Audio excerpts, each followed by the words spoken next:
All right. Hello, everyone. Let's see. I have a few people who are still joining. Very good. As always, if you can see me and everything is good, please put plus. Thank you. Thank you. Some people did it even before I asked, which is great. All right. Thank you so much. I'm good. How are you guys? So hopefully everything is going well. Actually, this is our last lesson. I mean, my last lesson with you guys. The rest of the lessons will be with other teachers. So if you have any questions left, uh, keep them, put them in the chat, and I'll try to cover them as we go through this lesson. So what we are going to talk about today, basically we will continue topic of interview. We will have more interview related questions at the end of the lecture, but at the beginning we will talk a little bit about market, about some good resources like Glassdoor, and some generic terms that you can see when you are searching for jobs. So you are not surprised by abbreviations or by things that people are actually asking to provide or asking you about. So let me quickly start, first of all, by sharing my screen. So let's see. Ideally, you should be able to actually see it, and I hope you can. And let me also share the presentation just in case somebody wants to look as well. Let's see.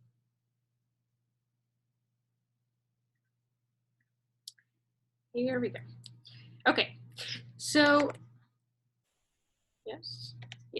Okay, so let's begin. Today's lesson number 14. This is actually almost the last lesson in the whole course, like in the main part of the course. Tomorrow you're gonna have lesson number 15 with Natalia and the internship. So today, as I mentioned, we're gonna talk about the interview and just the job search process overall. So first of all, before we jump into the actual terms and everything, let me show you a couple of resources. So first of all, one thing that I wanted to talk to you about today is actually this website. It's called glassdoor.com.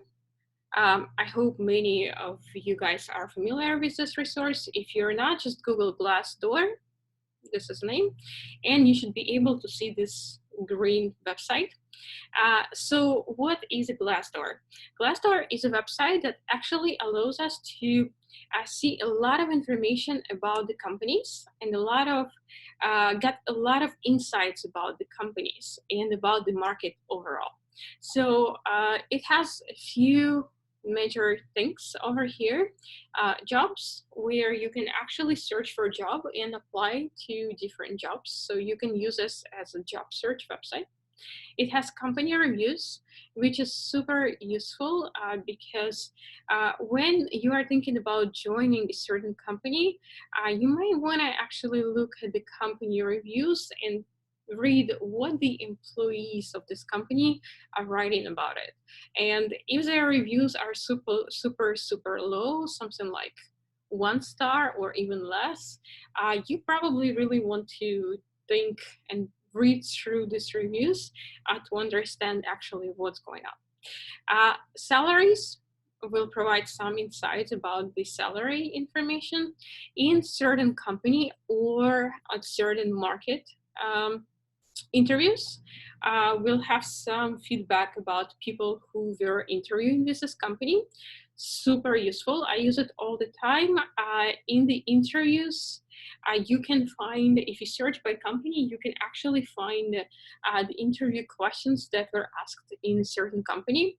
Of course, if it's a small startup, probably you're not gonna find a lot of information there, or maybe you won't even find anything.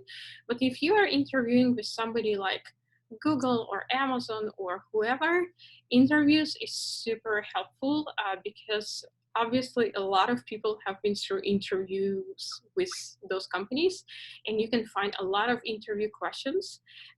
They are actually broken by job titles, so you can just filter a company, find QA in there, and look at the interview questions or interview insights that people anonymously put on these websites.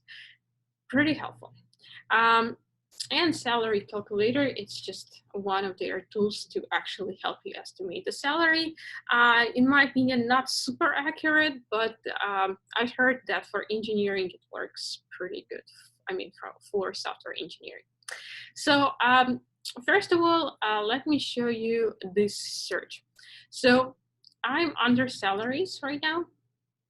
And here, when I search for the title, I enter software QA engineer, and here I have entered San Francisco, right? So when you are about to start applying to QA jobs at your region, I would recommend you to actually go to Glassdoor, search for your title, like software QA engineer, and your area, and try to understand at least a little bit what is the pay rate in that particular area, which is pretty helpful. Quick tip here. When searching Glassdoor, don't search for just QA or QA engineer, because actually QA engineer is a very, very, very wide field, and it includes jobs like, let's say, QA engineers at the manufacturers, QA engineers somewhere else, at like building the actual things, especially like a larger companies. So there are a lot of things that people QA. We QA software. So when entering the title, enter software QA engineer, and that will actually clear the results. The results will be a little bit better.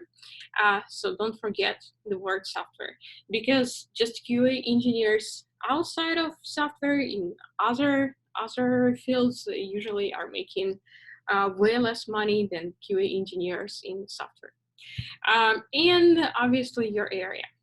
So quick tip here when actually looking at this data and reading this data.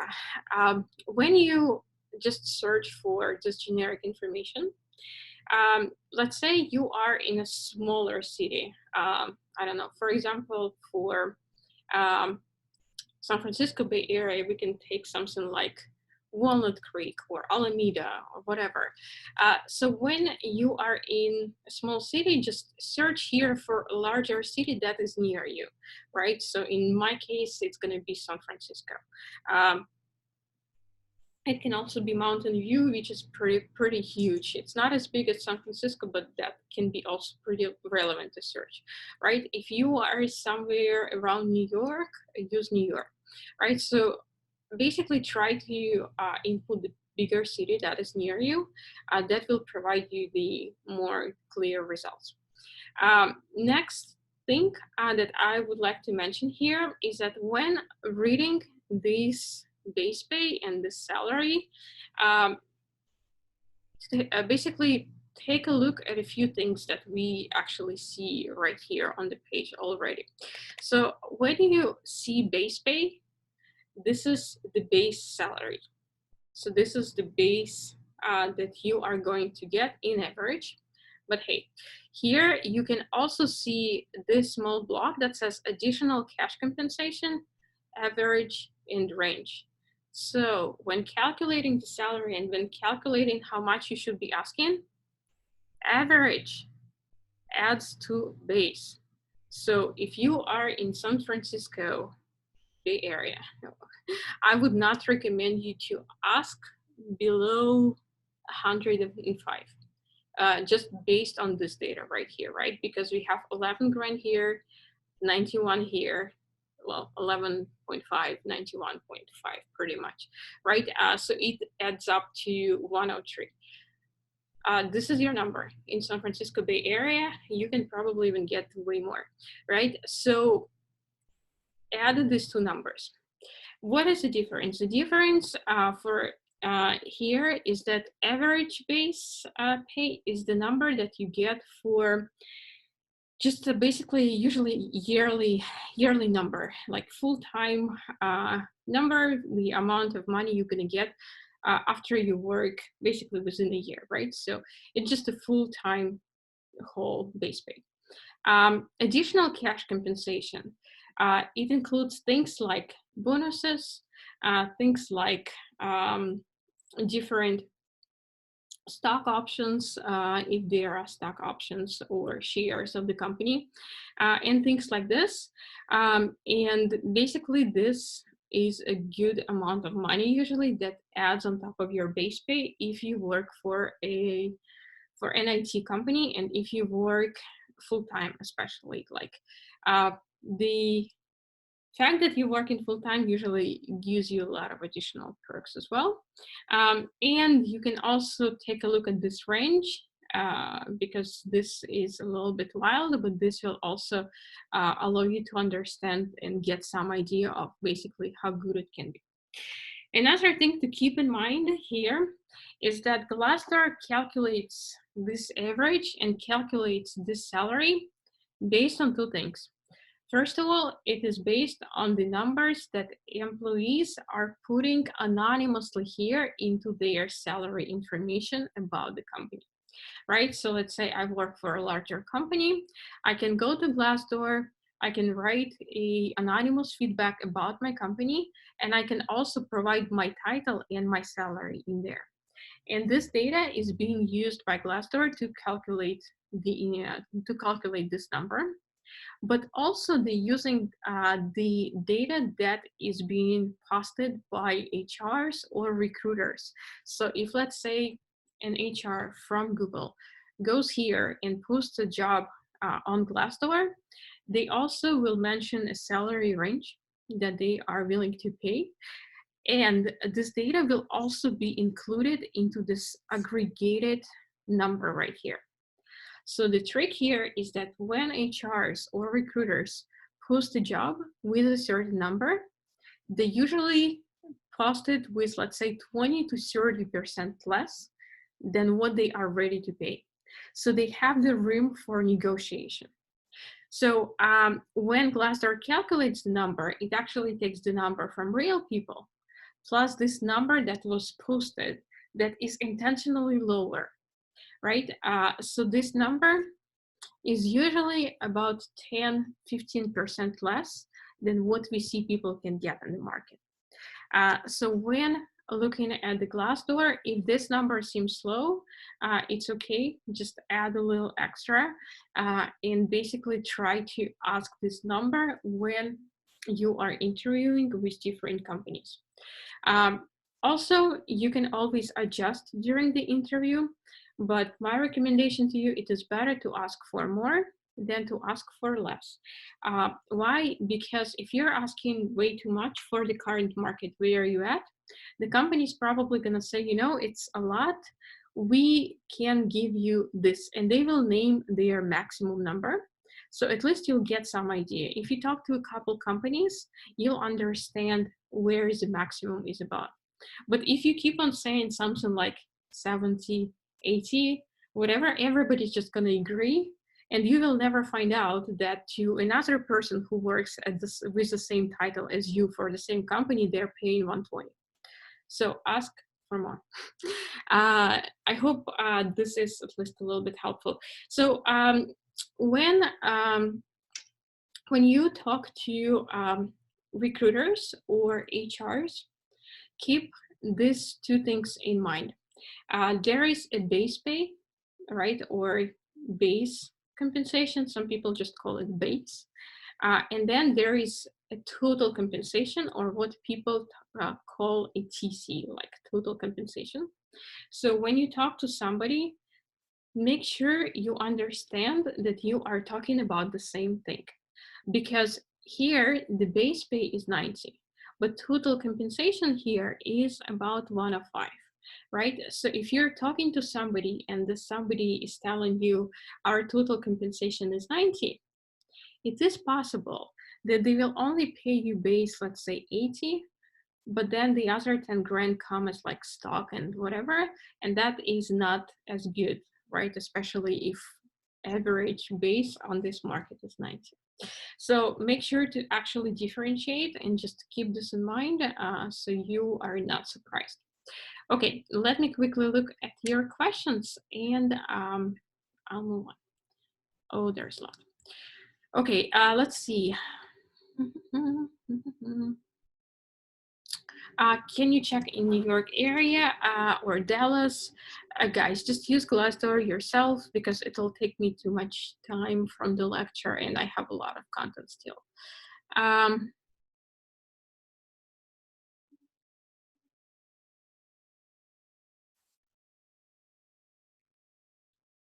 All right, cool. And somebody is asking me about interview questions and answers. It's probably going to be a little bit hard for me to go through them right now. So you can just send them to Max, or basically you can probably also find me on LinkedIn and ask me on LinkedIn. And I can answer you those separately because it looks like a little bit too much to go over right now. And yeah, another thing, actually, guys, feel free to add me on LinkedIn if you would like to connect. This is how my profile looks like.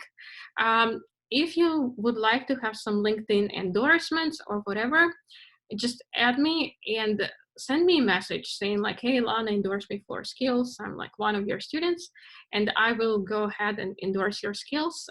So I will definitely not forget.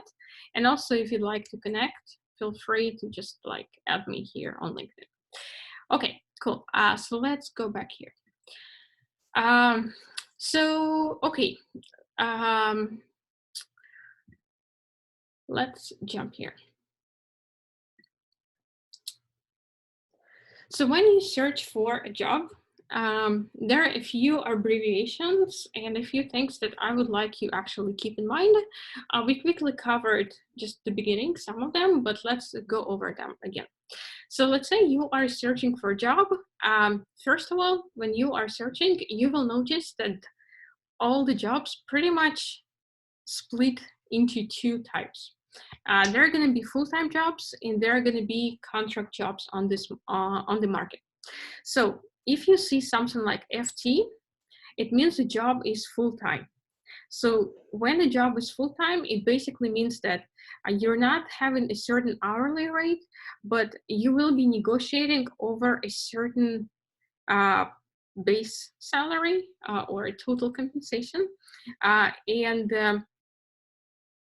Base salary is the number that basically you will get while working for this company over a certain period. So for example, if you are going to the market and you're negotiating with somebody over a full-time role and this role is paid $90,000, it means that over 1 year in this company, you will get $90,000. So this $90,000 will be split for it according to the pay periods of this company. And you'll be just getting parts of it every 2 weeks or every half a month, depending on how the compensation actually works in that particular company, how the payroll works. So full-time jobs, they usually include a few things. So they have a total compensation or TC, and they include a few things in their compensation package. So as I mentioned, base salary is the base number that you're going to get no matter how good or bad you perform. This is your base salary. This is something you're going to be getting every pay period. Then they also have benefits. So benefits are pretty common for full-time roles. They can be insurance, they can be 401k, they can be matching 401k, and so on, right? So benefit package depends on the company, but usually full-time employees are covered pretty well as far as insurance. Another thing that can be included in TC or total compensation for a full-time employee is the bonus, right? So bonus can be yearly bonus, and that really depends on the company. But the larger company you work for is more likely the chance they will have actually yearly bonus. And what I usually see on the market, they can be 5 to up to 30% actually, depending on your performance. So what this actually means, imagine that you got a job and this job is paying, let's say, $100,000. So yearly bonus that says that starts with 5%, let's say for easier calculation, let's do it 5 to 10% as yearly bonus. So what it actually means, the bottom border is 5%. So even if you perform bad, if you don't perform well, if the bottom border for yearly bonus is 5%, it means you're gonna get this 5% no matter what. At the end of each quarter or after each 6 months, it really depends on the company, but you will get additional 5%. So it means basically that by the end of the year working for this company, you're going to get $100,000 as a base salary plus $5,000 as a yearly bonus. It's probably going to be either once a year or it can be broken into like periods. So let's say you get 2,500 after half a year and then 2,500 after another half a year. It's possible. But if you perform very well, if you really exceed their expectations and their top border for the bonus is, let's say, 10%, then it means that you're going to get additional $10,000 over a year of working at that company. So yearly bonus usually is being decided based on employees' performance. And sometimes it's not settled like by a year, right? What can happen is, let's say you started a job, after you work there for 1 quarter, which is 3 months, you have evaluation, and let's say they decide that you perform so, they will give you 5%. Okay, so you get additional 5%. Then after another quarter, they decide that, okay, you are super awesome, you exceed expectations, and they will give you 10%. Okay, so now they will give you additional 10% of that past quarter, right? So it may also change during the year. But yearly bonuses is a pretty common practice. Again, the bigger company that you work for is, the more likely it is to have a yearly bonus. It is pretty good thing. So another thing that you may see at the market is sign-up bonus. I don't see a lot of those for just manual QA engineers, but I see them popping up sometimes for more like senior level manual engineers or people who start moving a little bit into leadership and management. And also it happens for automation pretty much all the time. So sign-up bonus, it is a bonus basically just for joining the company. So you're joining the company, and let's say they say, okay, if you're joining us, we will give you a sign-up bonus of $10,000.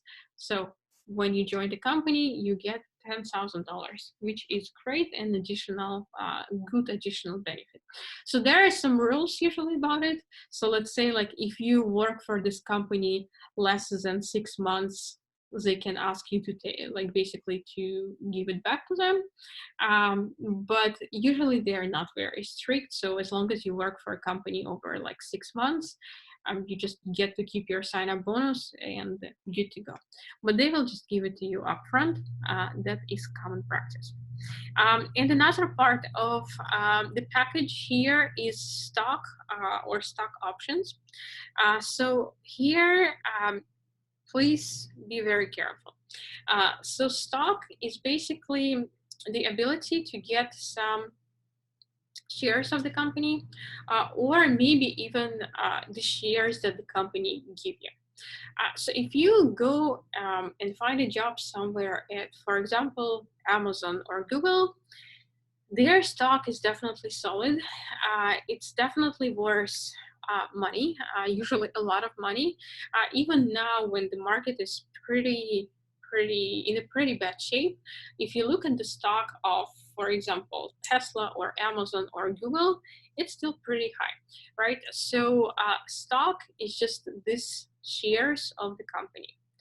Stock is usually given to you after a certain time that you've been in the company. So when you join, for example, they can tell you something like, okay, we will give you extra $15,000 in stock. What it means is that after your first year of working for this company, you get 25% of this $15,000 in their shares. Nice bonus. And then usually it's month after month. So you work one more month, you get another share of the stock, and so on and so on. So if you're working for a big company, stock is usually something solid and is a good option. If you find a job at a startup, be a little bit more careful, because stock and startup is basically like a monopoly money. They are fake money. They are not real money until startup sells itself, or until startup basically goes to IPO and now their stock actually worth something. So if you are talking with an HR or recruiter, and especially if you are talking with somebody who is from startup, definitely pay attention to the number that you are discussing, and are they mentioning total compensation or the base salary? Because unfortunately, what I see sometimes, and it used to be a pretty bad practice for a few years, is that you got a call from an HR who works for one super potential startup with a great potential and great opportunities. And then you talk about salary, and they say like, okay, we will pay you, let's say 100 grand or 120 grand. Everything sounds good until you actually get an offer. And when you get the offer, in the offer, you'll see base salary and it's like 70, for example. And then when you get back to this HR, they're like, oh, we were actually talking about total compensation, but we will give you 17 base, yes, for sure, but the other 50 will be in the stock of our company. Okay, this is not really cool, because you don't know if this company is going to do well or not. You have no idea if this company gonna actually succeed, and the amount of startups that turn into larger companies or that are being bought and that are really successful, honestly, it's pretty low, right? So be pretty careful and make sure when talking about total compensation, at least to set your border, and definitely mention that like, I'd like my base salary to be around 90, to be 90 to 100, to be 100 to 110 if you are in San Francisco Bay Area, right? So things like this. Keep this in mind so you don't have unpleasant surprises at the end when you actually get a job offer, because that is something that is pretty tricky sometimes. So overall, obviously,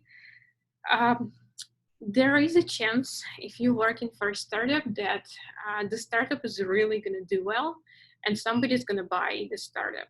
I personally know a person who joined YouTube as a manual QA engineer, was making about 70 grand, also had some stock. And the year after that, Google bought YouTube, and this person got, I don't know, something definitely over $100,000.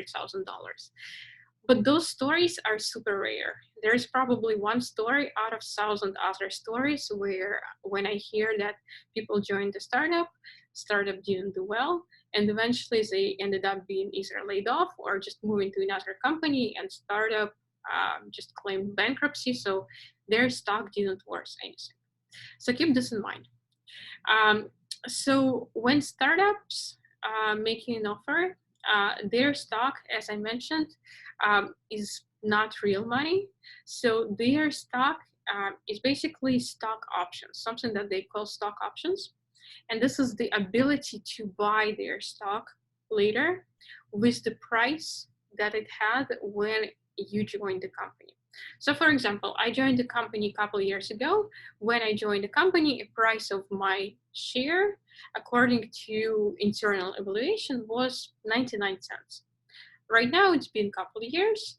After internal evaluation, the price of one share is $6. I still cannot make any money. But if tomorrow my startup will be sold to somebody or will go to IPO and shares will actually be selling at the market for, let's say, $6 or $7 per share, I can still buy them for $1, right? And I can buy them for $1 and then sell them for 6. And that's how people make money when they work for startups, especially if they have a lot of stock. But again, be very careful because I don't hear many stories, many successful stories with this particular case. Okay, let's see. Let me quickly look at the chat.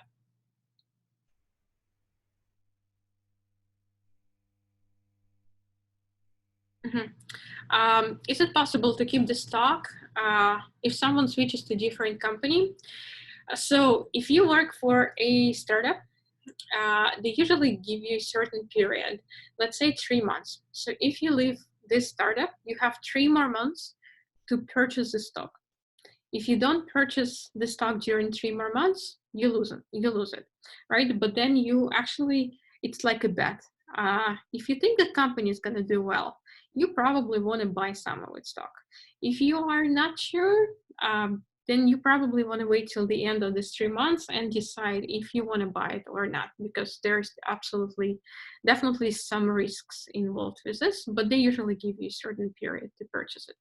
If you work for a larger company like Google or Amazon, then they will just give you shares, right? So you don't have to purchase anything. You just basically acquire shares with your time of working for that company.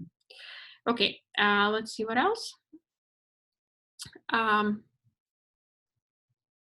Can someone sell stock when it's needed? If you're working for a startup, it is pretty hard to sell your stock, especially if the company isn't very well known. But if you Google, you'll probably find some firms who may be interested in buying stock of your startup, obviously with some discount, simply because your startup has good investments and they are willing to take risks. But this is usually pretty hard. Okay, cool. Let's see what else.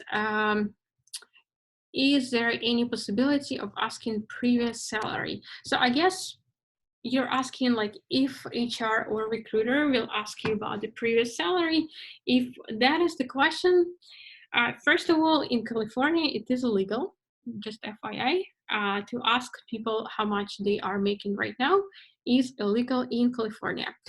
In other states, I don't know for sure. I know in a couple more, yes, in other, but not in every state it is illegal. But you, even if you tell them that you are making, let's say, $80,000 right now, and you are willing to make 90 to 100, and when you switch jobs, nobody's gonna ask you to prove that you are making 80 right now, because again, that is first of all illegal. Even if they decide to ask you, you can always say it is actually NDA. I cannot really show you any of the documents confirming this. That is totally fine, but nobody asks. Like the question usually sounds, what are your salary expectations? And you can say, well, right now I'm about this range, but I would like to make more if you want to use a past number. That's totally fine. Nobody's going to double check, so don't worry about this one. Okay, let's see what else. Good question. What about vacation? How many days in vacation usually? So that is a good question.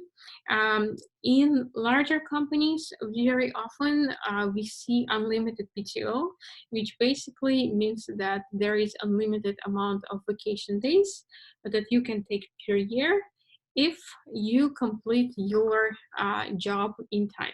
So this is actually when it gets a little bit tricky sometimes, because yeah, it is unlimited. You can take 2 months, 3 months. I've seen people who were taking 5 months, but that must be approved by your manager, right? And if you work on a pretty serious project which has deadlines, sometimes it is harder to get approval with unlimited PTO. For other companies, from my experience, I usually see packages that are around 3 to 4 weeks of vacation, so that is considered okay. I prefer actually days of vacation over something that is unlimited PTO, because from my experience when looking at unlimited PTO in majority of the companies, people actually don't use it and don't take over a month of vacation anyway.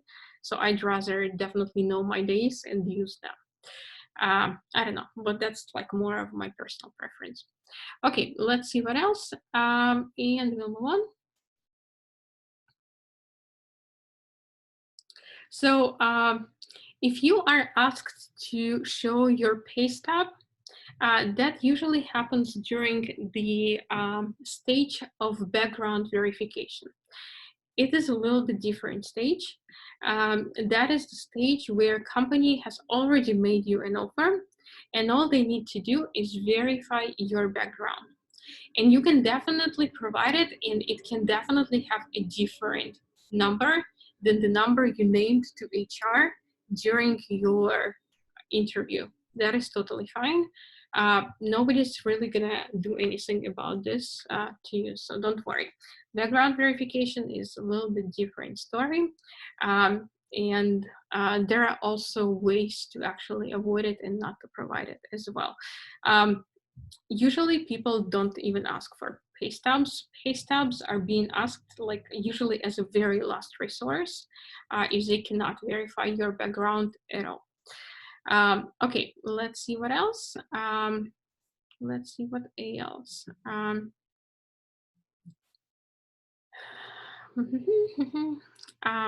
So how about family leave absence? It really also depends on the company. It's hard for me to say. I've heard of some companies having like up to 5 months, but they are very good and they are like more like level of Netflix, Amazon, Apple, and so on. For smaller companies, it really depends. Okay, cool. So let's continue here, and then I'll get to the rest. So contract positions, second popular option that you see in the market. Contract positions, they basically will have a certain rate, and some of them may have benefits. So if you are applying for a job and this job says $60 per hour, that is a contract role, most likely, and they will be paying you hourly.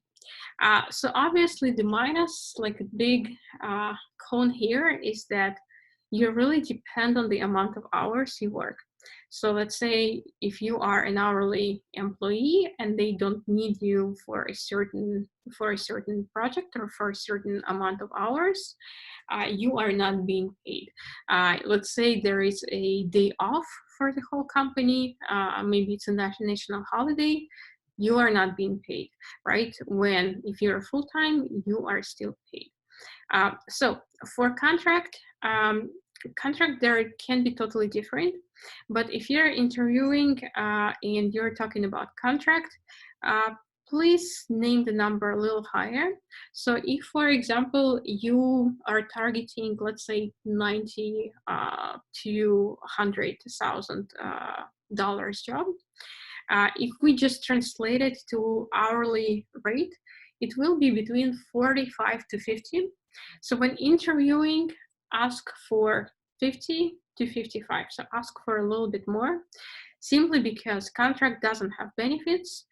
It may have some additional complications for you, like taking care of your own insurance and things like this, right? So it is totally fine to ask more for a contract. In fact, that's what is actually happening in this current market. So contract jobs sometimes have benefits. Really depends on the company. I've heard that contract jobs in PlayStation, Cisco, and Apple have benefits for sure. Other companies, it really depends. So definitely find out during the interview process. So contract have one another negative side, which is a fixed duration. Usually when you apply for a job, and this is a contract job, they have a fixed duration, which can be 6 months, 3 months, 1 year, 2 year, 3 years, but it is fixed, right? So that is a big negative side, because you don't know at the end of this contract what is going to happen to you. Are they going to extend this contract and like basically continue work with you, or are they just going to close the position, or maybe not even like extend the contract, and after 1 year you will have to search for a job again? And this is a huge unknown, very often to the point where you still have no idea what's going to happen to you, even if it's, let's say, 1 month till the end of the contract. So that's why when getting the contract positions, be careful and try to avoid 3 months contracts. Please do your best to avoid 3 months contracts.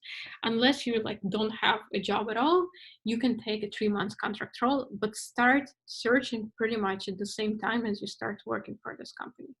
So be very careful. Unfortunately, a few cases that I've seen in the market were when people were hired for a contract roles and they were pretty short, let's say 3 or 4 months, and roles would say, okay, we are contract to hire, so we will hire you after the end of the contract if everything is fine, or we will extend your contract after 3 or 4 months, but for now it's just the rule.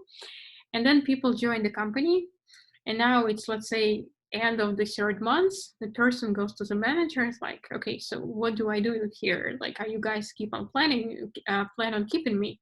And the manager is like, yeah, sure, I'm working on it right now. You're like really good. We will do our best. We'll definitely extend your contract, or we will hire you full time. Then 2 more weeks after, like let's say a couple weeks before the end of the contract, person goes to the manager, and the manager says, yeah, really hard to pull the budget, but we will definitely keep you. 1 day before the contract ends, manager comes over and says, you know, unfortunately, we did not get the budget, so we cannot keep you, right? Unfortunately, this happens way too often, and way more often than I'd like to see. So be very careful with contract roles. If you working for a contract position, and let's say it's 1 more month before the end of the contract, start applying. You should be actively searching at this point. If it's a couple more weeks till the end of the contract and you didn't get a new contract or a full-time job offer, definitely go to all the possible interviews you want, apply, and whatever. One more thing here, contract doesn't mean that you sign up for one company for a certain period. If you take a 1-year contract job, and let's say you don't like the company, or you find a better job after a few months, it's okay. You can just leave the company and go to another one. Like, it's not like you sign up for a year to be with this one company. No, you can definitely leave. Just read your contract rules about actually breaking this contract and leaving.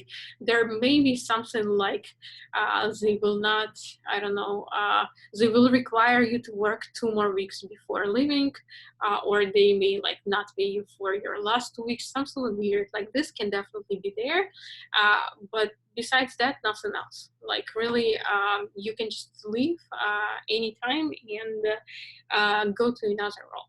So if you are on contract position, definitely be extra careful.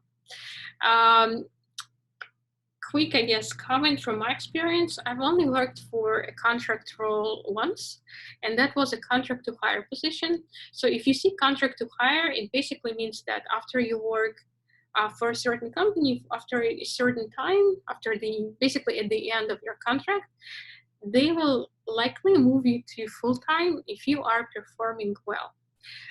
So that was actually one of my first jobs. I had 6 months contract position, and basically after the 5th month, I talked to the manager. I'm like, okay, so what should I do here?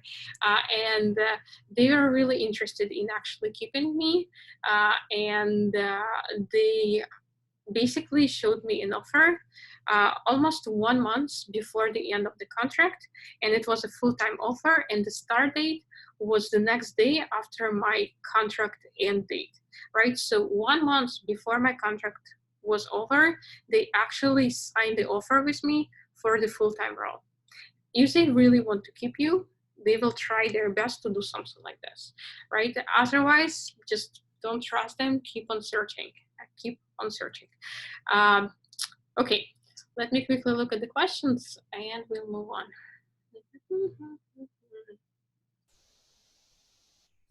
Can we ask paycheck to be direct deposit? Yes, of course, that's a common practice.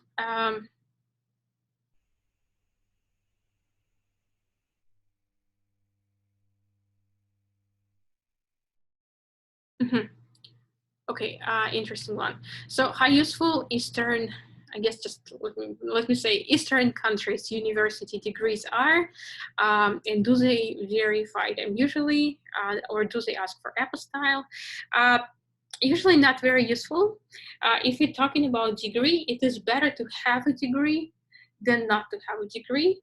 But nobody really cares if your degree is in psychology or math or history, whatever. Like if you have a degree, that is better than not to have it. That's basically the rule. And when applying for a job, if you got the offer and if the company actually makes a background check, they will likely ask you to put your university education there. They will probably try to call to that country and that particular university to confirm it.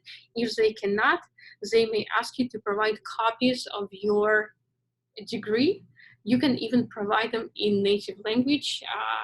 I think I once provided mine in Russian to Tesla, and that's okay. They'll verify it themselves. It doesn't have to be like notarized, or it doesn't have to have apostille.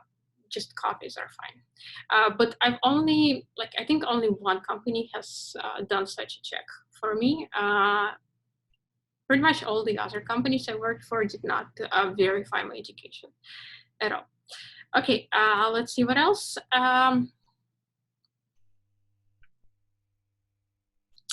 Is contract job payment managed by 1099?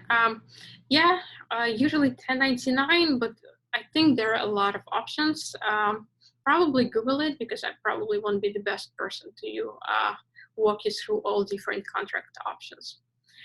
Okay, let's see what else. Is this a good enough answer for why are you leaving? That I'm on the contract and it is expiring soon. Yeah, it's a common answer. You can use that as well. Can I ask to remove some details in contract? You can definitely ask during negotiation part. Yeah, for sure.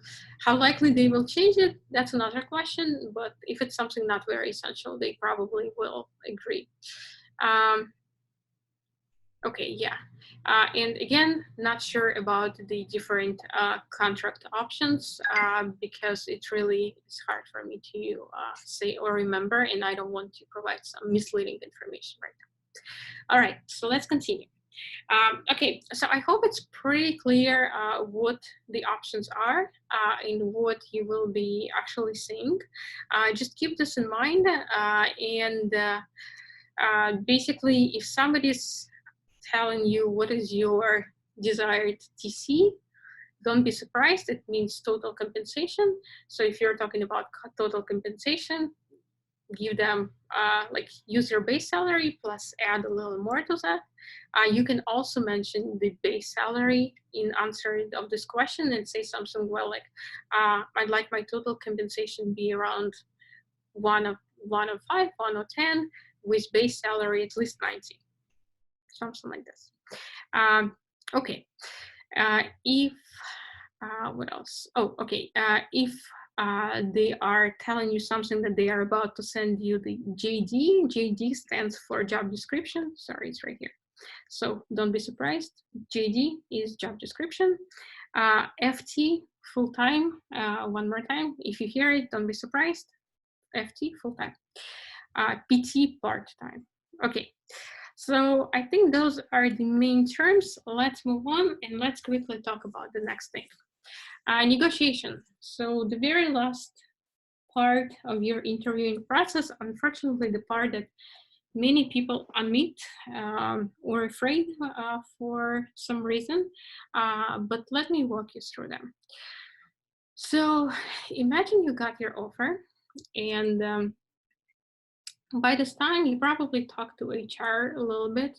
You probably expressed your interest. You probably said something like, I'd like to be 90 to 100K range. And you got your offer, and HR or recruiter makes you an offer, and they probably gonna offer you 85 or $90,000. And basically, what to do when you get an offer and what to do in this case. So first of all, do negotiate. This is what I pretty much tell everyone. There are different negotiation techniques. Some of them are a little bit more dangerous, some are a little bit safer, but definitely be ready to negotiate and actually talk about your offer, because this is a common practice in IT industry. They will try to offer you less money because they are afraid that you're gonna ask for more and more money, right? So usually when initial offer is made, companies try to go a little bit less than definitely their range and definitely what they are willing to pay. And the range, just FYI, can be insanely different. Like I've seen companies where they had a QA engineering range, and the range was from $70,000 to 140. It's basically $70,000 difference right here.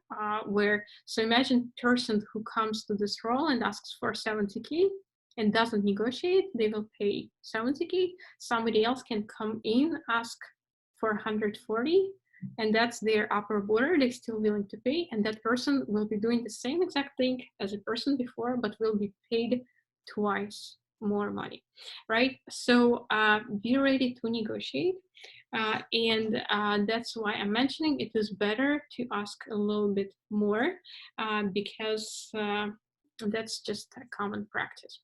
So first of all, when you go to the final interview, be prepared not just for the interview, but also research companies' culture, salaries, and packages.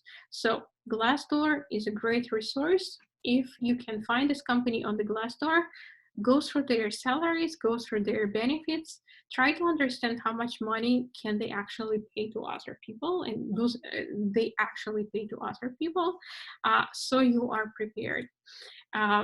Second thing, always be ready to negotiate. I've never seen a case where the people would be like, hey, can we call you and make an offer? And they call you and make an offer. This doesn't happen. So what will happen most likely is that one of two scenarios. First scenario, you will have an interview. It's one of your final interviews. They will tell you something like, oh, we will let you know results maybe next week. So then you have an interview. And then at the end of the interview, like it is the very end, HR comes in and they're like, we like you really much. We are offering you such and such. And if you are not ready to negotiate at this point, this is a dangerous place because people are usually super excited. They just been through a very hard interview and they're like ready to sign everything, right? So don't fall for this, and be prepared because this actually may happen. Another common scenario that I've seen is that I usually see that a little more often, is that you go to an interview, you have your on-site final interview, then the next day or maybe next week, they send you an email and saying like, hey, we forgot to clarify a couple things with you before we can move on to the next part of the process. And it sounds like they really need to like get some information or you to answer some questions for them. So they like, can we schedule a call? You schedule a call, and then during the call, they are actually making you an offer.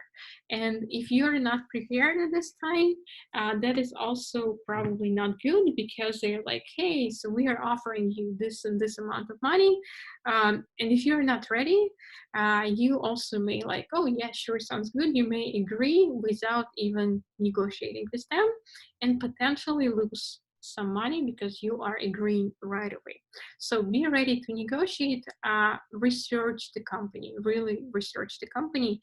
It will be helpful. So what I usually recommend you guys to do. First of all, do not accept the offer too quickly. Give some time to think about and negotiate. So let's say you have a call, they call you and they're like, hey, Lana, we really liked you. We would like you to join our team. Team is super excited. And this is our offer. This is what we can offer you. Like, let's say it's $90,000, for example. If this is the case, answer them something like this. Tell them like, wow, this is super exciting. Those are great news. I really liked your team. I really liked your product, and I really had fun during the last interview. It was great.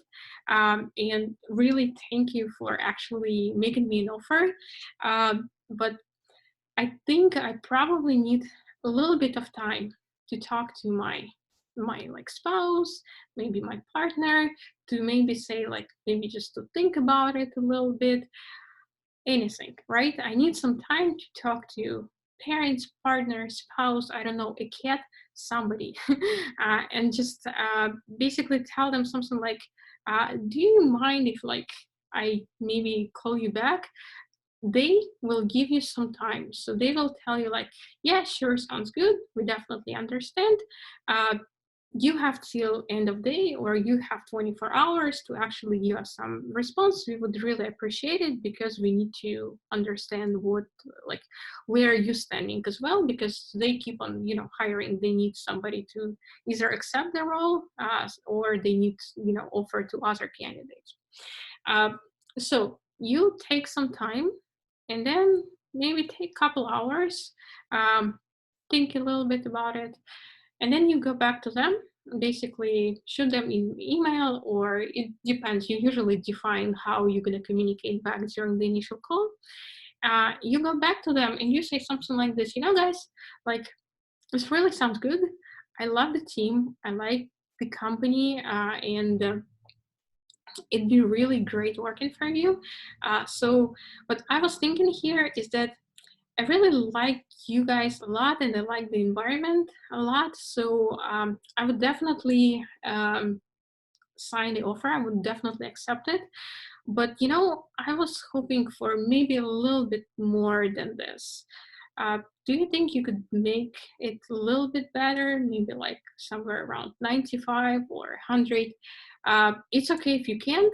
I will still accept the offer, but I was wondering if that is an option, because that is kind of something that I was expecting, right? So if you're saying something like this, you basically telling them, hey, I'm accepting your offer no matter what. So they understand that you're gonna sign. But at the same time, you're asking them kindly, maybe they can do a little bit better. They usually have a room for negotiation anyway. If they're offering you 85, their upper border is probably 105, maybe 110. So if you're asking for a little more, it's definitely within their range. And if that's the case, they will likely give you additional $5,000 or $10,000 without much hesitation, because it's just simpler for them to definitely have you happy, and basically make sure that you are locked down for this position, and you're not gonna like interview in between because you feel that you are a little bit under the market value, right? So this is this like soft negotiation. You don't tell them like, I want 100, I won't accept the offer without it. No, but you are just kindly asking them.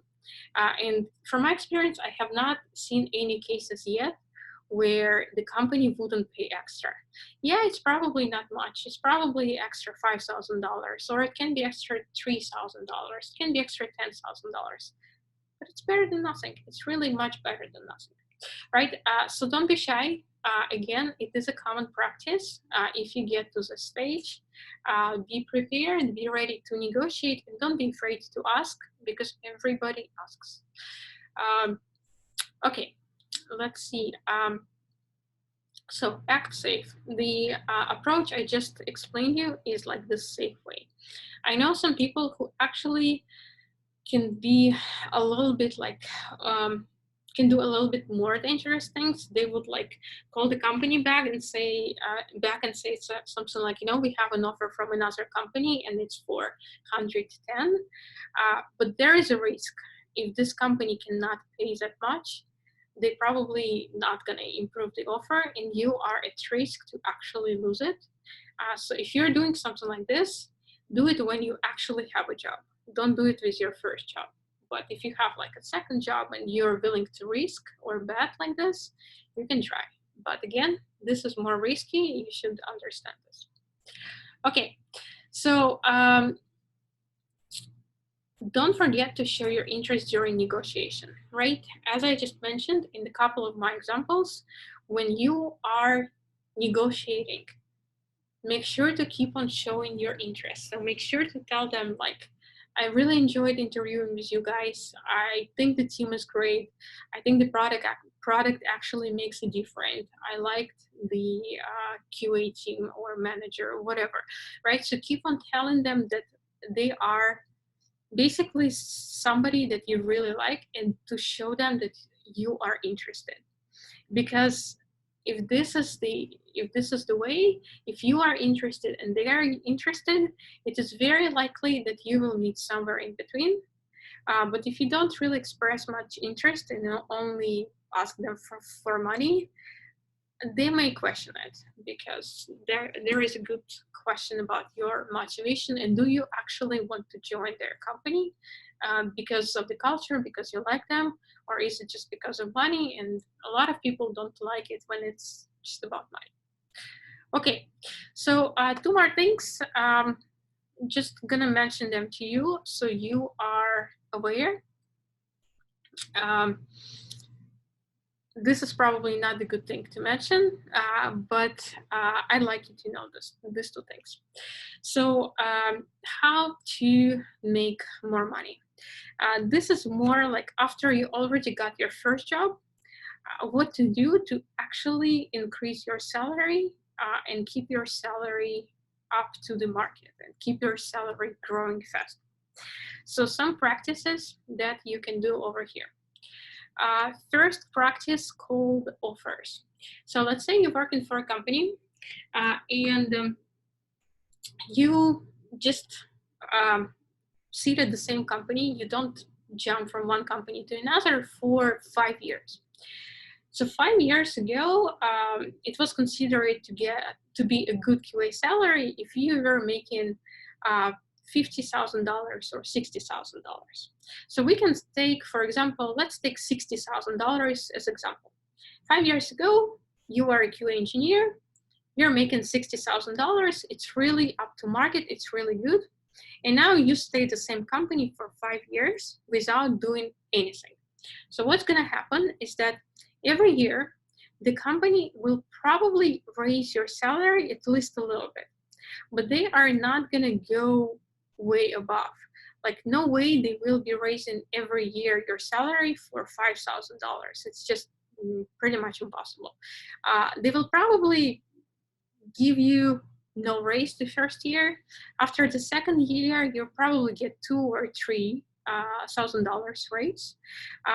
So after the first maybe 3 years, they will give you another couple $1,000s.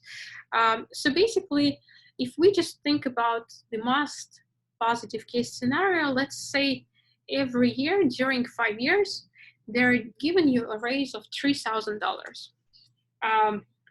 It's more than 3%, so it's actually is a good rate.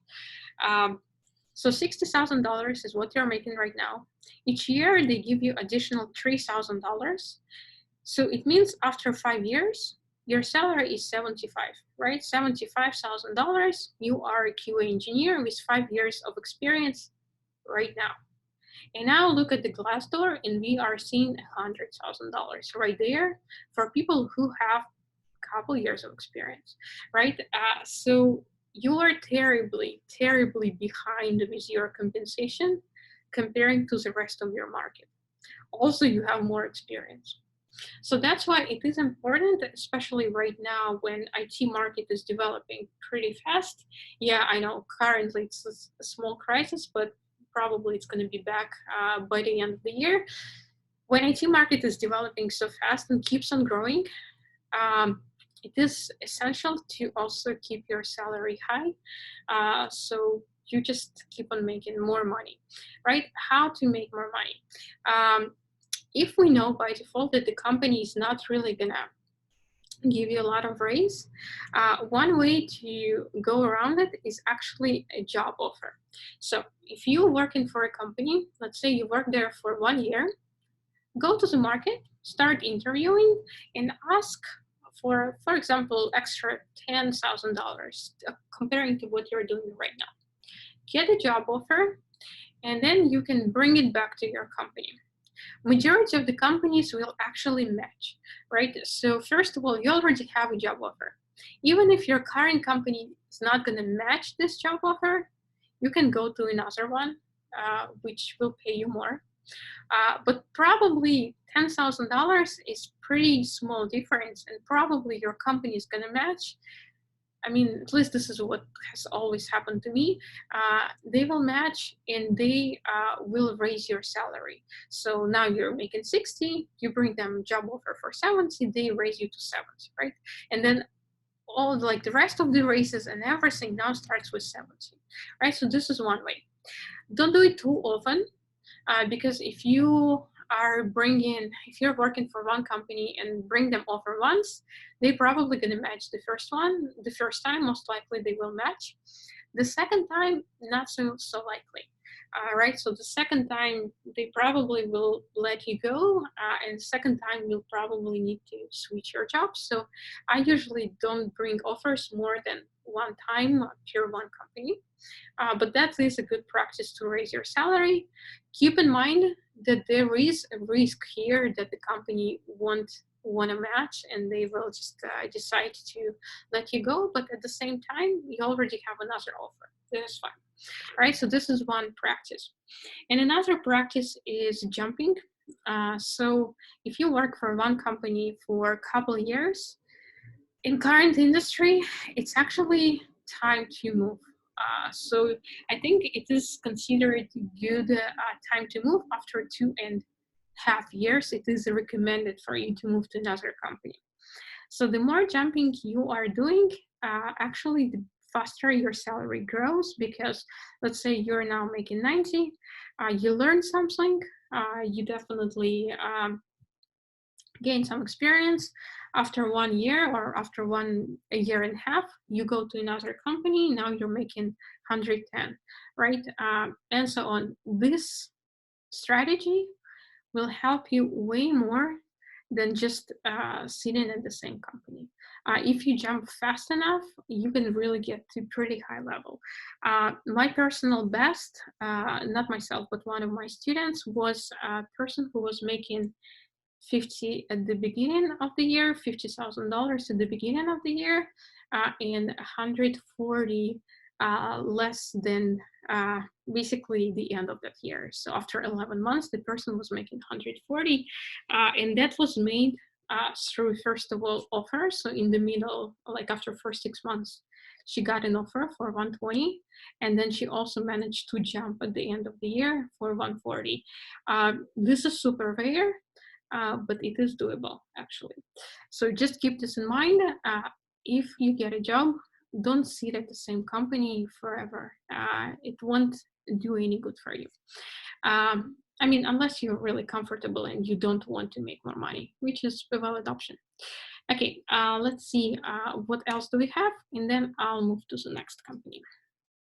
I'm sorry, I'll move to the next questions. More company, that sounds good too. Let's see what else.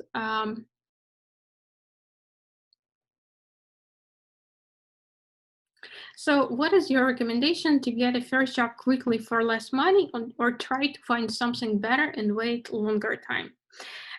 This is a hard one. It really depends on the person. Uh, what I did a long time ago when I was searching for my first job here, I defined my bottom butter, right? And I think back in time it was, I think, $25 per hour. And I was like, okay, I'm not taking any jobs that are less than that. This is my minimum. And yeah, I could probably get to like 70 grand or get a full time right away. But my minimum was 25. And I think I went to, as soon as I got 25, I went there and then I switched, right? So just define your bottom border. Probably you don't want to go and work for, let's say, $15 an hour.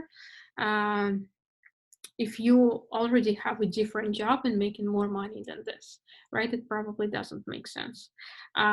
So define your bottom border. If it's 20 bucks an hour and you find by any chance a job that is 20 bucks an hour, okay, you can take it, but keep on searching. Like, never stop. This is way too low. This is way below market. So keep on searching if you really want to job faster.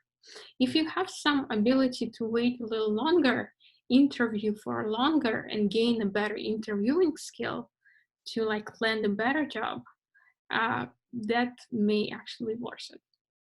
Okay, let's see what else.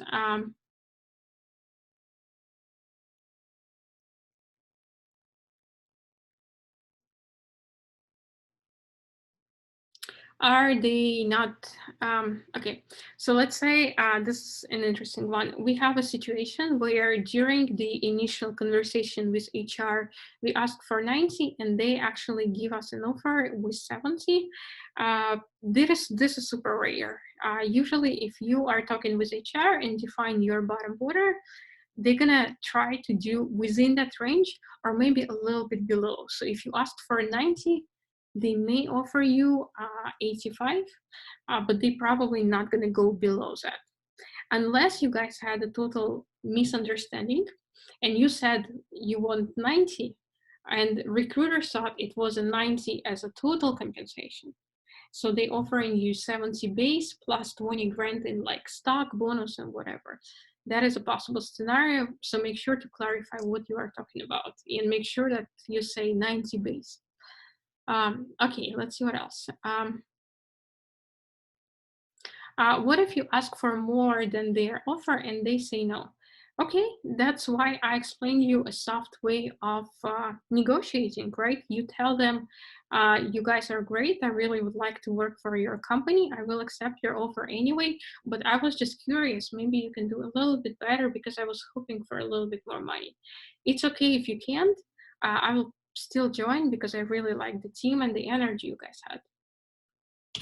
Okay, if they say no, that's fine. You still have the offer. You can join. Okay. Can we ask them some time to think, like a day or two? They will tell you what is their period. So probably it's going to be by the end of the day, or 24 hours, or 48 hours. Those are what I've seen. Probably somewhere around that. So they will likely tell you by which time they actually need the final answer. But you can ask for longer, yes. I probably wouldn't, but you can. Um, how much more difficult it is to get a job if I don't have any finished degree? Uh, I don't think it really is a critical point, right? I don't think it's going to be much more difficult at all. Like, if you can actually show the knowledge and if you can pass the interview, they're likely not going to care. If you have unfinished degree, let's say you had 2 years at the university, you can still put it onto your resume and set like 2 years towards bachelor's in somewhere. Uh, that's also okay. That is fine. We had students hired with these cases as well. And I think we also had somebody hired without degree. Okay, let's see what else. But what if during interview I asked for 80K and they are giving me 80K? Would it be strange to ask for more later? It would be a little bit strange, yes. So that's why we are telling about the range, right? What is your range? What is your desired compensation? I would say something like, well, somewhere between 90 to 100, ideally, is what I'm targeting. If they're offering you 100, it probably is going to be a little bit weird to ask for more. But if they're offering you 90, you can definitely say, I was hoping for a little more. So like that's why I usually prefer to give a range. Okay, let's see what else.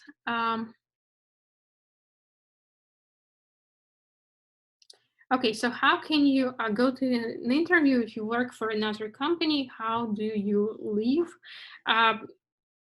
Take a day off or take a sick leave. I didn't tell you that, but yes, of course, don't tell them that you are going to interview. No, don't tell them that.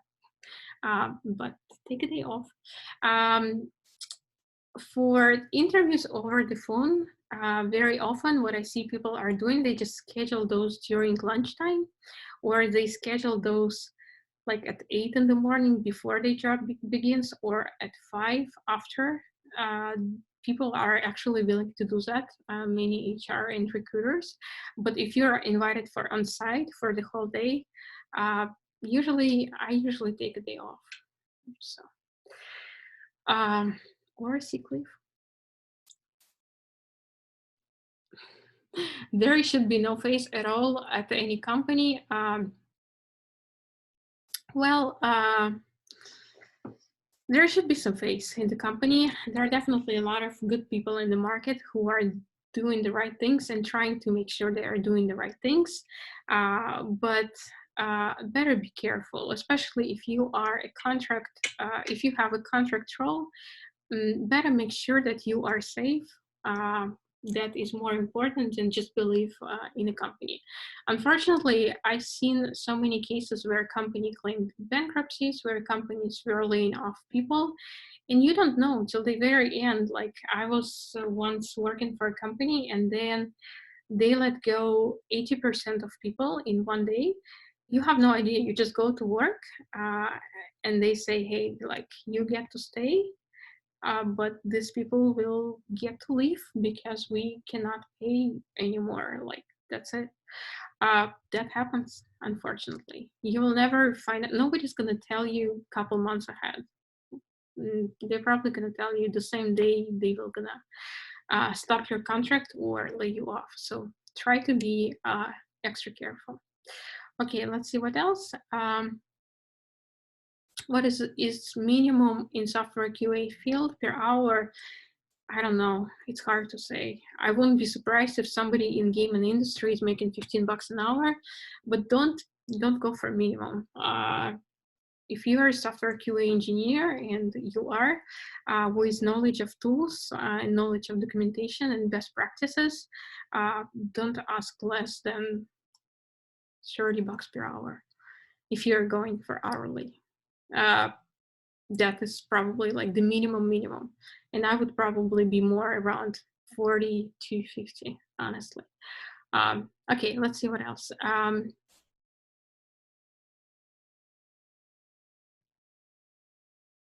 How do you get performance bonuses as a QA engineer? What is the definition of a good or average? It depends on the company. In the company, they usually, when you join, you have the guidelines, and then there are some expectations that you should meet. And you constantly keep on talking with your managers, and you can check with your manager, like, how are you doing? And they will help you and try to modify something if you're not doing something properly. So it depends on the company policies. Okay, let's see what else.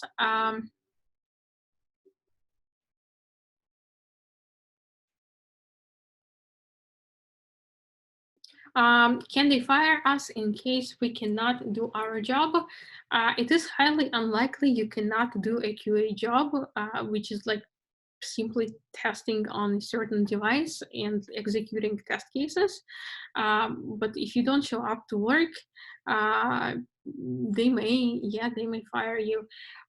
What's probably gonna happen? They probably gonna talk to you first, explain what they are unhappy about, give you 2 or 3 months to fix it. And then if you don't fix it, they will probably lay you off or fire you.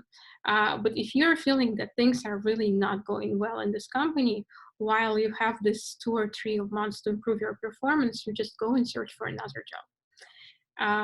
Usually they don't like fire within 1 day. That's not how it works, usually.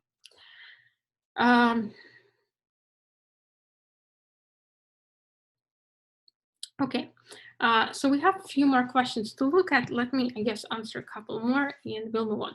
So most of the cities besides San Francisco have a range of 50 to 85K of salaries on Glassdoor. Is it normal market to ask for 95K? Yes. Just ask it maybe once. You will understand. Ask it once. For example, see the reaction of the company or the feedback.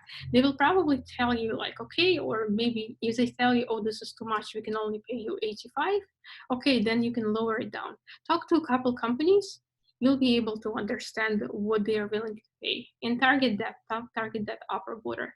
I would go for high first.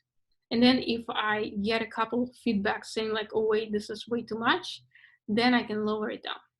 But I'd go for high first to find out. Okay, let's see what else.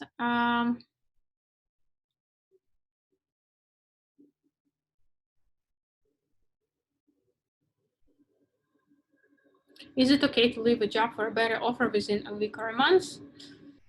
It's not nice, but yeah, sure. Nobody's gonna stop you. Can HR raise salary shown in official offer letter?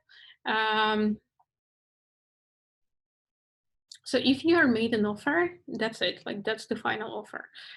They're not gonna go above that unless you negotiate, like you go back to them and say like, okay, this is not enough. I have another offer from a different company. They're willing to pay me 20 more grand. Then they may change an offer and send you another one. But otherwise, it's highly unlikely. They can initially offer you more than you asked. You can be like, you ask for 100 and then they can offer you 110. That is possible if you perform super extremely good during the interview. They really want you very much. And they know that market average is higher than what you asked for. And that is still within their range. They may offer that. It doesn't happen often, but it happens.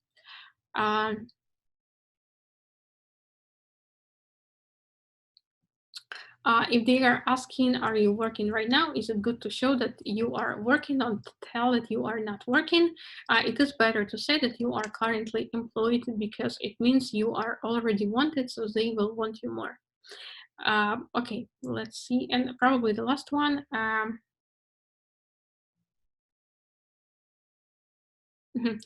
Is it okay to search for a job, for example, in San Francisco while living in LA? Is it okay to pass interview and negotiate by Skype or something like this? Yes, it's totally fine. You can search in any area that you want. Majority of companies will have online interviews. If they really want you for on-site interview, they may actually pay for you coming and interviewing with them. So you will come to on-site, but they will reimburse you for plane tickets and the hotel. That is a common practice, so you can also ask for that. Okay, cool. I think that's pretty much everything. If I missed something, put it in the questions and let's move on. And let's try to wrap it up and answer the last few questions that we have. That's basically it. Okay, so more interview questions. The questions that you may hear. How many bugs have you opened? Question number 1. So if you remember what we've talked about yesterday, there are different stages during the software development. In the beginning of the sprint, more like in the middle of the sprint, when we get a fresh build, it is very likely that you will see a lot of bugs and you will file a lot of bugs. But at the end of the sprint, when you are testing release candidate, it is highly unlikely that you will see a lot of issues, maybe one, maybe two, but probably no more than that. So how many bugs have you opened? You can answer this by saying that it really depends. If I get a very fresh build, I can report 10, 15 bugs right away. But if it's a pretty stable release candidate, then probably 1-2 issues to be discovered is a good answer. So something like this. How many test cases have you created?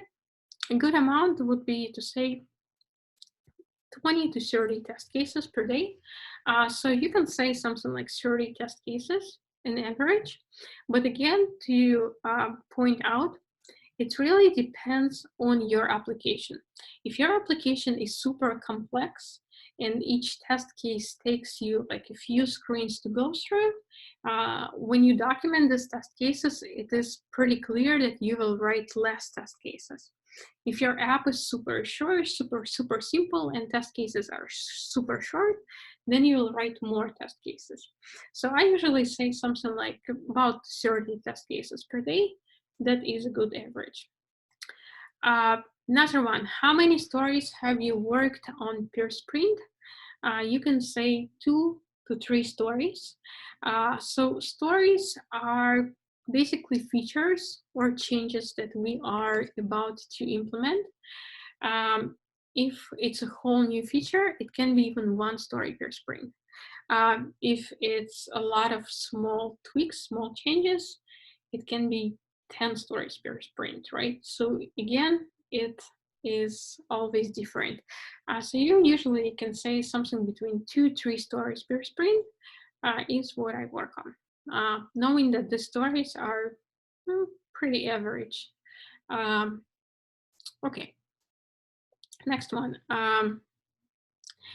Question number 4.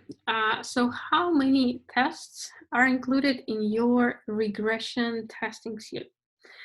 So again, it depends on the company. I usually like to say that it is about 300 test cases. So the whole testing suite is about 300 test cases. So when you execute them, you usually have a couple people in QA, so you just split these test cases. So the first person will execute first 150 test cases, another one will execute second 150, or you have 3 people, each one takes 100, and you execute them one by one. So that's a common scenario. So I usually say around 300 test cases included in the regression testing suite. Just so you remember, regression testing suite is a whole suite with all our test cases to execute. Okay, let's move on. The question number 5, describe your day at work. This is a pretty common question. It can pop up when people are curious about your experience working on a certain project. So how day at work usually works for a manual QA engineer? I usually say something like this, that it starts at around 9 o'clock. I go to the office. I start with actually checking Jira, checking my Slack, checking my email, and making sure that I'm basically ready for the day. I know what to work on. So I monitor all the tickets, see what is assigned to me, and understand what I will be working on. Right? If there are some questions that come over Slack or email, I may also answer them. Basically just keep myself up to date. At around 10 p.m., we have a stand-up meeting where the members of our project talk about their progress. So we talk about what we worked on yesterday, what we are going to work on today, and if we have any blockers, right? So basically that's why it is important to, by the time of your startup, stand up to actually go through your Jira and your email so you know what you are going to be working on during this day. Right, so stand-up meeting, usually super quick, 10-15 minutes. Each member of the team talks about what they are going to be working on, what they finished, and if they have any blockers. Then after that, I start working on my tasks. If it's the very beginning of the sprint and I'm creating test cases for the new functionality, I will start writing test cases, like I will start exploring documentation, write test cases. If we are just maintaining something, then I will go and start maintaining the test cases according to the changes we are making in the current build. If it is the middle of the sprint when we are actively testing, I will likely be executing test cases and basically marking them as pass or fail. And also reporting bugs. I will also probably be closing some tickets that will be coming to me for bug fixes, verification, and things like this, right? So basically do your tasks. Besides this, I usually have a few meetings. They're not going to happen every day, but there are definitely going to be some meetings devoted to planning, to retrospective, right? If you remember, to talk about what went well and what are the areas of improvements. There can be meetings devoted to design review, to product review, and so on. There can be one-on-one meetings with my manager. So these meetings will also happen during the week. Sometimes I have them as well. So that's a pretty good explanation of your day at work and what you do usually. Okay, let's see. I think I had a couple questions before I move to the next one.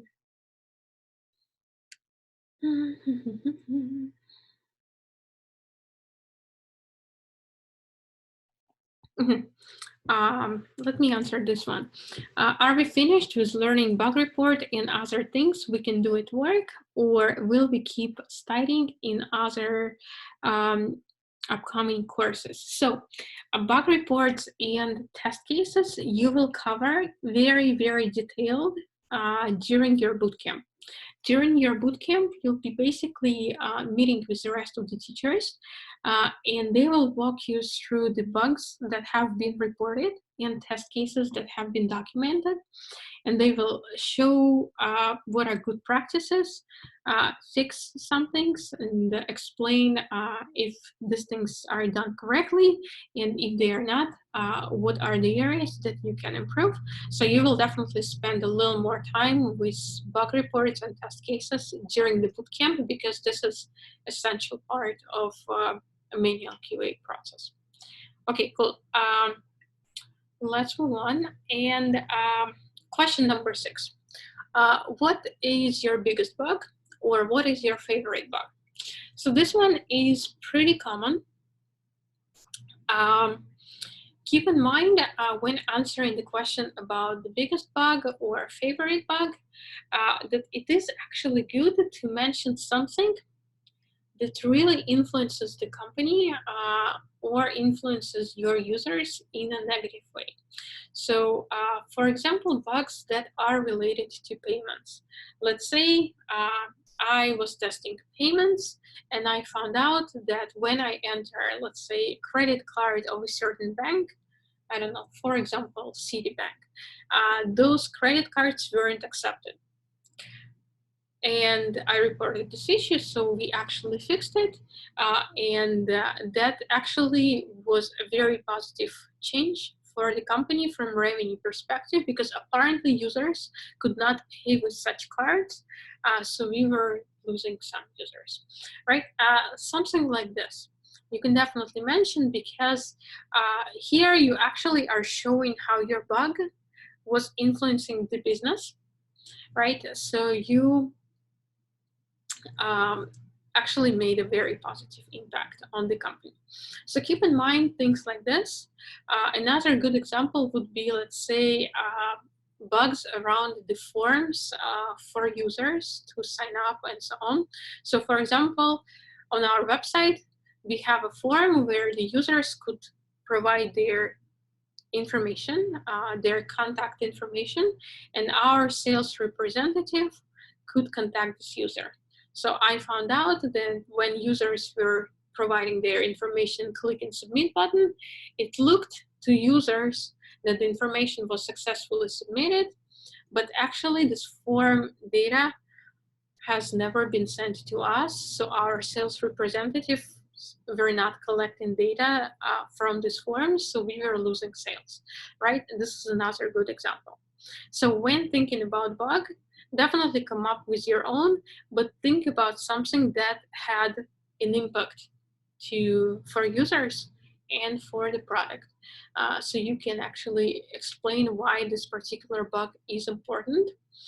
Also, think about how would you explain a certain failure, because one of the questions can be, so was this issue on the client side or was this issue on the server side, right? And obviously if it's something like I'm trying to enter credit card information and the form wouldn't allow me to enter this information, it would block me just by saying the card invalid right away, it is pretty clear that validation is broken on the client side, right? But if you are submitting the form and it's not being sent, is the issue on the client side or on the server side? That is a good question to discuss, right? So when coming up with a discussion, with an idea about bug, be ready for this question and for next discussion, and make sure that you sound confident so you are prepared. This is a very, very common interview question, and you will likely get this one at least a couple times during different interviews. Okay, so let's continue. Question number 7. What would you do if you realize that you are behind the schedule? And have you ever been behind, and why? So we quickly touched this one yesterday, but quick comment here. First of all, if you are behind the schedule, don't try to hide it. That's a very common mistake that some people are making. They are behind the schedule and they start working extra hours, or they say that they would start working extra hours to keep up and so on, right? So what is the good answer here? If I realize that I am behind the schedule, the minute I realize it, I notify my manager or a product manager or a project manager, whoever is in charge. So they are aware that it is actually taking me more time. Why is it important? Because actually it's their call, right? You are behind the schedule. It can be a lot of reasons. It can be the application is buggy, you keep on reporting way too many bugs, you don't have time to execute all the test cases. It can be something different, like you are supposed to start testing today, but you still don't have a build from developers. So you send a message to your manager saying like, hey, just FYI, I'm still waiting on the build. It may move our timeline, right? So it is going to be their call if they want more time for execution. So if they actually want to move the deadline a couple days ahead, or maybe if they want to finish testing right away or reprioritize something around, but eventually they have to make the decision. Maybe they will send you more people to help with testing. Maybe they will tell you like, that's okay, those are the most important test cases are covered, we don't have to take care of remaining 10% of the test cases, let's just push, it looks solid. Or they can say something like, hey, that's fine, let's just notify everybody that we need one more day of work, right? But eventually they will need to make this call. So if you realize that you are behind your schedule, the very first thing you do, you tell your manager about this so they can actually make a decision on what to do next and which way, like which steps to implement. It may be possible that they will ask you to work extra hours, but again, they should ask that from you. It shouldn't be like, I'm always behind, I'll be working day and night. This is just not healthy. You will burn out in 2 months, and you'll be in the hell, right? Nobody wants it. So notify the manager. And another one, have you ever been behind and why? A few reasons that I just mentioned. Developers took way longer to deliver a build. Very common, right? So we were supposed to get the build on Monday. Eventually we got the build on Wednesday or on Friday. I've seen those. And now we have a very limited time to test because we have to release by a certain date. So that is a reason. Another reason is the build is buggy, very common too. We estimated that it will take us about maybe a week to fully test this build and cover and fix everything. But we got the initial build. It was so broken that it couldn't even pass smoke testing, so we sent it back. They got us another one. It was too broken again. We sent it back. We are still waiting. They sent us another one. We start testing it, and now I'm executing the test case number 10, and I have already reported 5 bugs. It means that you are behind, right? If you didn't have those 5 bugs, you by now probably were on test case number 20, but you are still behind because of the broken build, right? So that is another reason. You can definitely mention those. Now, question number 8. Tell me about a time you made a mistake and your manager told you it was a mistake. How did you handle this? So, first of all, never mention performance issues at all. Because unfortunately, I've seen a couple of cases when candidates would go for an interview and they say something like, oh yeah, I actually had a couple of performance issues with my last manager. So my manager created a plan how to fix those, and I followed the plan. So we eventually fixed it. It's a good story, yeah. I'm glad that you learned something, but at the same time, now imagine that I'm interviewing you. Do I want to take a risk of having somebody who may potentially have performance issues? Do I, as a manager, want to spend a lot of time on actually explaining to you what your job should be and walking you by the hand through the project? I probably, if I have another candidate who did not have such issues, I probably would just prefer another one, right? So first of all, don't mention performance issues. That's a no-no. When talking about mistake that you made, mention something that is pretty minor, and then also mention the solution and what you've learned, because that actually is a very good impact, and that shows that you are learning and you are improving yourself. So a good example here would be something like, I joined a new project, and I was asked to estimate how long it will take me to cover a certain functionality with test cases. So I estimated it in 1 week. And I wrote the test cases. I started to execute them. And I actually realized that I definitely underestimated things. It's going to take me much longer because I'm not familiar with the app. I'm not so quick at executing these test cases. And then I also realized that I'm actually even missed one piece of functionality that was quite important for this app, but I wasn't aware because I just joined the project. So how did you handle it? I told my manager right away when I realized that I'm behind what the issue was. I told that I am definitely, that is definitely my bad in overestimating things. And I asked basically my manager, what should I do in this case? So my manager helped me a little bit. He or she walked me through the feature and actually helped to execute some of the test cases. So at the end, I was definitely way more familiar with my application. And after this happened, I never underestimated again because I knew much better how much time it will take me to go through certain functionality. Plus, I was much better with actually test case execution. So you've learned better time management. You did not repeat this issue again. And another thing that I like about this answer is that you're mentioning that you weren't trying to hide the issue or weren't trying to like work extra hours in order to fix it.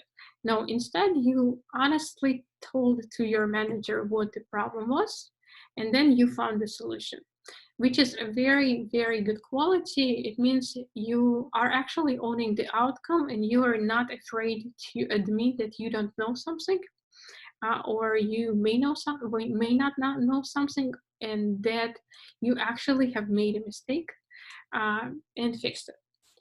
And honestly, underestimating something on a project is a very minor issue. It's very common issue too, especially if you're new to the project. It's not that big of a deal, right? So that would be a good example. You can think about something else, maybe from your life experience, something similar like this. Just make sure to also provide what you've learned from a certain failure or from a certain mistake, and make sure to not mention something huge like a performance issue. Okay, let's see. Now, the question number 9. Number 9. Have you ever worked on a feature that you disagree with? So this one is a hard one. What you want to, what this question is basically trying to find out is, are you willing to communicate openly to other people about the issues that you are facing? And are you actually gonna work on something that you may not like, right? So a good answer here would be actually give an example and say something like, you know, I was once working on a feature that I wasn't particularly a fan of, simply because I felt like it wasn't user friendly enough. It was a little bit confusing for users to use our application, and I felt like it was a little bit even ambiguous where to click in order to get to a certain state of the application. So what I did, I actually communicated my thoughts to product manager or to a designer, whoever, and explain my point of view. So actually, they made a call to still implement this feature the way it was. They explained their point of view, and then I tested it, and we basically released it. So I did mention it. They decided it's not super big of an issue. It is their call. That's okay. So I tested it and we released it. That is a good answer. And just don't forget to mention that you did talk to people and you did raise this issue. Okay, let's see number 10. What would you do if you don't know what to do and you are stuck? So this question is basically is trying to understand how independent you are and how much supervision you may need. A good answer here would be to say something like this. So if I understand that I'm stuck because I don't know something, first of all, I'll try to go through internal documentation, research. Maybe I don't understand a certain requirement. Try to find it in internal documentation, search JIRA for certain stories that would define a certain behavior, maybe have some topics or some hints on how to test it. And try to understand it from there. I would probably Google something, like let's say can't I can't install something on a device. Another reason why you're stuck. I will probably just Google a solution, try to find the answer on the internet. If I'm totally stuck, if I cannot find answers on the internet or in anywhere in the internal documentation, I will probably ask another teammate. And then I would probably ask my manager to help and try to explain me what the issue and assist me with the issue. So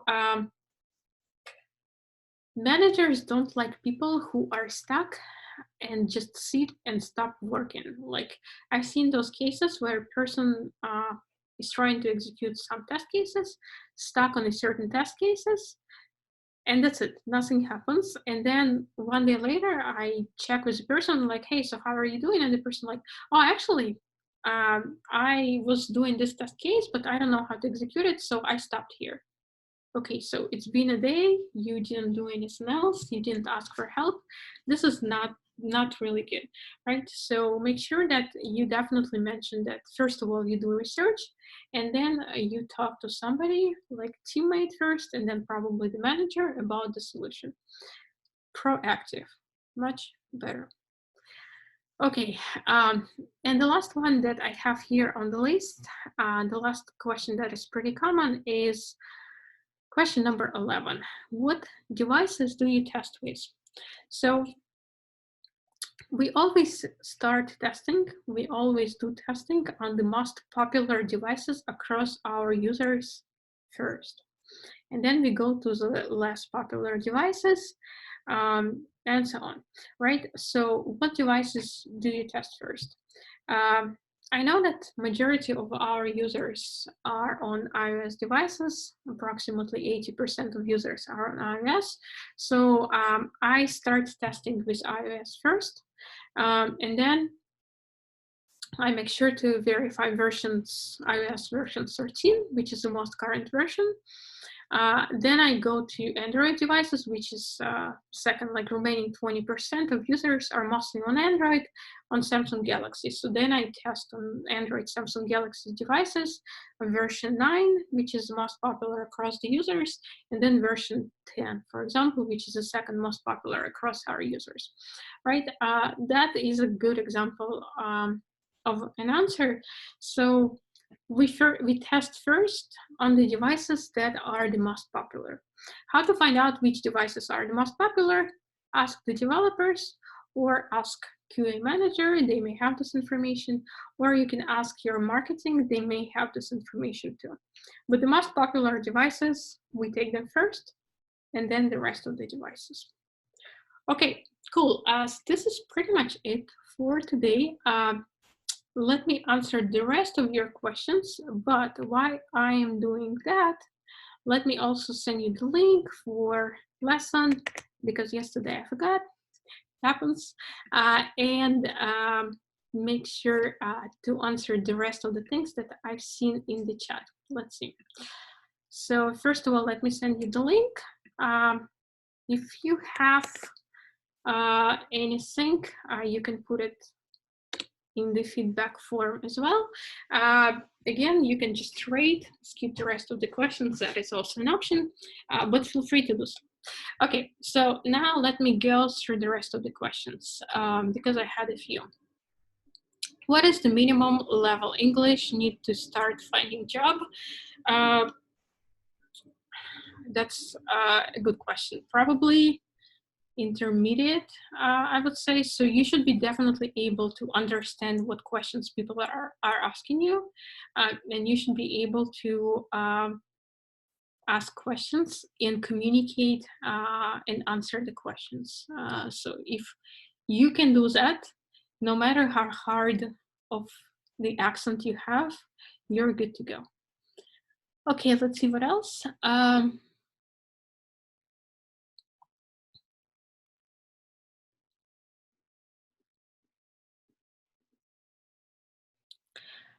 Interesting one. Somebody's mentioning that I have a bad experience with getting hired. I got hired once because I asked somebody out. Yeah, be very careful at work. Usually the relationships between employees are not definitely something that is a no-no, and definitely they are not accepted. So if you work at the office, try to avoid personal, like non-work relationships with anyone, because that actually is an HR case and that can lead you to being firing. as well as other cases such as, for example, discrimination towards other people on different things, totally different things like nationality or gender and so on. So yeah, that is a case for being fired. Try not to do that in the future. Okay, let's see what else. How are the bugs usually reported? Once found, or just collect the data and reporting several bugs at the same time a bit later? Usually, so a good answer, if you ever ask this question during interview, always tell them that I report bug when I find it. So when I find an issue, I report it right away. From my personal experience, it's okay if you collect a couple and then go and report them, but don't give this as an answer during interview, because according to QA standards, you should report bug right away, right after you find it. Okay, let's see what else. Do interviewers ask questions about if we have the ability to distinguish whether the bugs are caused by front-end or back-end? If so, how we answer that? So if we go back to 3 lessons ago, I was showing you an example of how to actually open the network tool and at least see the failures, right? So you're probably not going to be asked the questions like this. You're probably not going to be asked like, can you distinguish if the issue is on the front end or on the back end?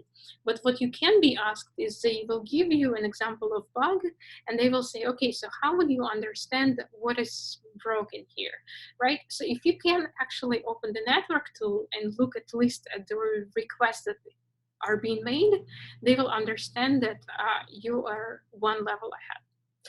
Okay, cool, let's see what else, what else?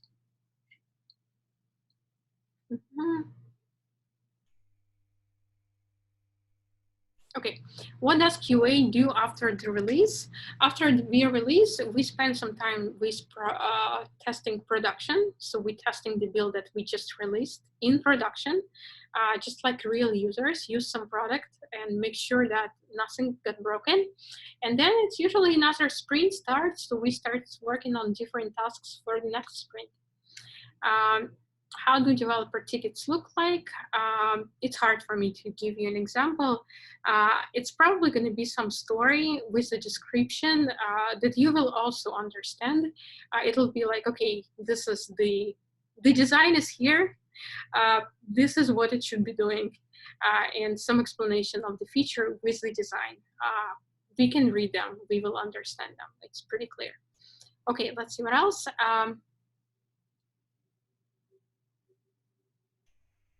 Do they have orientation period for beginner software QA? How many days? What HR will explain to them? So usually it's called onboarding. Onboarding can be very long. It can be 3 months. It can be 1 month. It can be couple months. It can be 2 weeks. It really depends on the company, but this is your range. Usually nobody will expect that you will start delivering after 1 month's work. But basically HR will probably be doing the first day of your orientation or onboarding. They will definitely walk you through the main portals that they are using for HR purposes. They will make sure to show you where you fill out information for payroll, so that you have forms to fill out for your insurance benefits and so on. All that is the first day. They will give you a laptop. Yeah, so that's the first day. Walk you through the office, show you where they keep the snacks. That's the first day. Okay, let's see what else.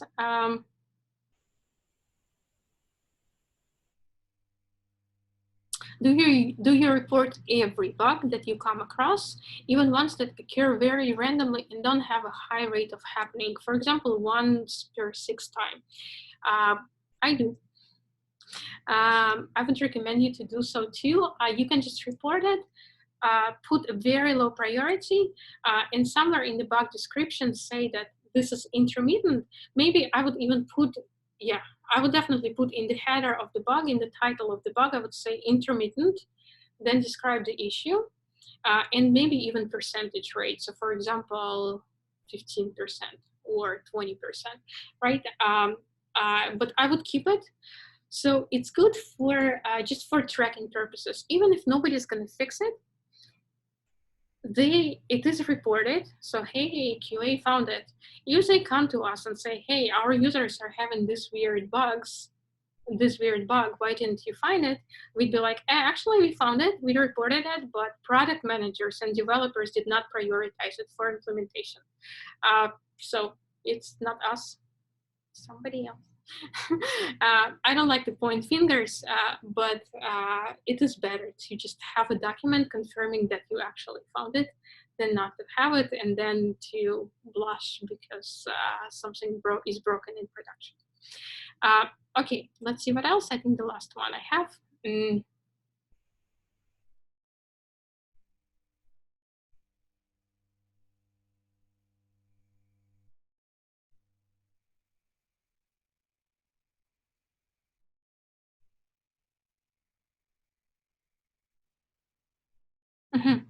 So when I find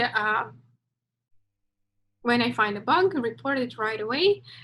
This is a common practice, right? This is what is written in all the QA books.